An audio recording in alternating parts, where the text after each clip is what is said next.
আসসালামু আলাইকুম রহমতুল্লাহি ওয়া বারাকাতুহু। আজকে একটা হাদিস দেখলাম আমরা নামাজের ব্যাপারে বা নামাজের আর কাফেরদের মধ্যে পার্থক্য কি। তো পার্থক্য হচ্ছে নামাজ। তো নামাজ যদি আমরা না পড়ি তাহলে কিন্তু কাফেরদের সাথে এটা পার্থক্য থাকে না। হুম, কিছু কিছু জিনিস আছে, অনেকে আমাদেরকে বলে নামাজ না পড়লে কাফের। আসলে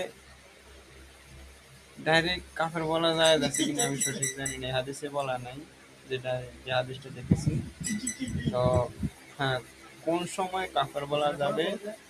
যারা নামাজ নিজ ইচ্ছা পড়বো না, বলে নামাজ পড়লে কেউ কিচ্ছু হবে না, এরকম কি চিন্তাধারা করে, এই চিন্তাধারা করে পড়বো না, হ্যাঁ, তাহলে কাফের বলা যায়।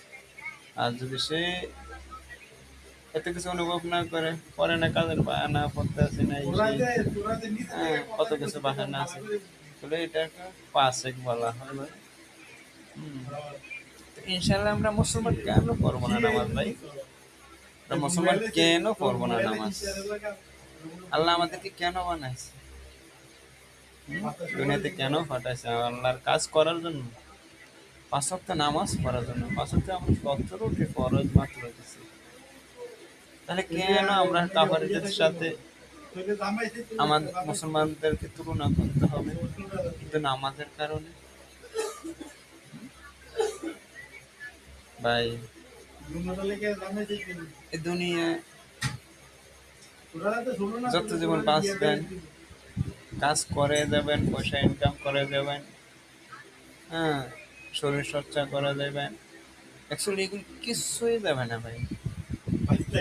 নামাজ পাঁচ ওয়াক্ত পরে ওইটাই যাবে আপনার কবরে। ঠিক আছে ভাই?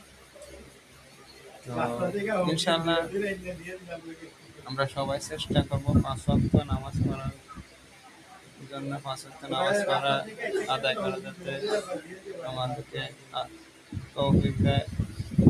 আর চেষ্টা করবেন পাঁচ ওয়াক্ত নামাজ ঠিক মতন কায়েম করতে পারি। আর পার্শ্ববর্তী আরো সহযোগিতা করবেন, টাকা নিয়ে আসতে, চলো মসজিদে একসাথে জামাতে নামাজ পড়তে পারবো। এটা হচ্ছে মুসলমানের কাজ। ঠিক আছে, রাসূল সাল্লাল্লাহু আলাইহি ওয়াসাল্লাম যেভাবে ইসলামের দাওয়াত দিয়েছে, এভাবে তো আর আমরা পারবো না।